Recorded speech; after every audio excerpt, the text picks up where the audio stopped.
Johnny మరియు రహస్య గుహ. జానీ అనే 12 ఏళ్ల అనాథ బాలుడు చిన్న ఒక గ్రామంలో జీవించేవాడు. అతను చెప్పులు పాలిష్ చేస్తూ తన రోజువారీ జీవనాన్ని సాగించేవాడు. అతనికి ఏ పెద్ద ఆశలు లేకపోయినా సాహసాలపై చాలా ఆసక్తి ఉండేది. చుట్టుపక్కల అడవుల గురించి వినిపించిన కథలు వినగానే అతనికి సాహసాలు చేయాలని అనిపించేది. ఒక చలికాలం రాత్రి ఊరంతా గాఢ నిద్రలో ఉండగా జానీకి తన చిన్న గుడిసె తలుపు దగ్గర గట్టిగా శబ్దం వినిపించింది. తలుపు తెరిచినప్పుడు అక్కడ ఒక చిన్న 8 ఏళ్ల పాప కనిపించింది. ఆమె గడ్డకట్టే చలిలో వణుకుతూ చేతులు ముడుచుకుని నిలబడి ఉంది. నాయనా, నేను అడవిలో ఇరుక్కుపోయి వచ్చిన పిల్లని. నాకు కొద్దిగా తినడానికి ఇస్తావా అని ఆమె అడిగింది. జానీ తన దగ్గర ఉన్న ఏకైక రొట్టెను ఆమెకు ఇచ్చాడు.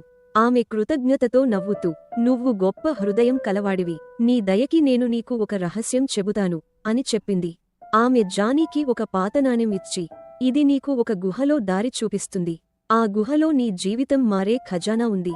కాని ఆ గుహలోకి ప్రవేశించడం అంత సులభం కాదు. నీ ధైర్యం, నీ మంచి మనసు ఈ సాహసంలో నీకు తోడ్పడతాయి అని చెప్పి అక్కడి నుండి మాయమయ్యింది.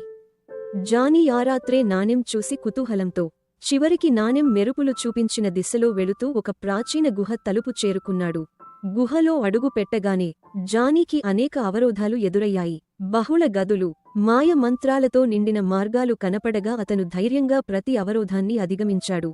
చివరికి గుహలోని చివరి గదిలో అతను ఒక గొప్ప బంగారు పెట్టెను కనుగొన్నాడు. ఆ పెట్టె తెరిచినప్పుడు అది బంగారు నాణేలు. అంతలో ఆ పాపరూపంలో మళ్లీ దేవత ప్రత్యక్షమై, నీ ధైర్యం, నీ మంచితనం నిన్ను ఈ గుహ వరకు తీసుకువచ్చాయి. ఈ సంపదను కేవలం నీకే కాదు, ఇతరులకు సహాయం చేయడానికి కూడా ఉపయోగించు. అప్పుడు మాత్రమే ఇది నీకు నిజమైన ఆనందాన్ని ఇస్తుంది అని ఆశీర్వదించింది. ఆ రోజు నుండి జానీ ఒక సాహస యోధుడిగా మారి తన సంపదతో ఇతరులకు సహాయం చేస్తూ తన సాహసాలు కొనసాగించాడు.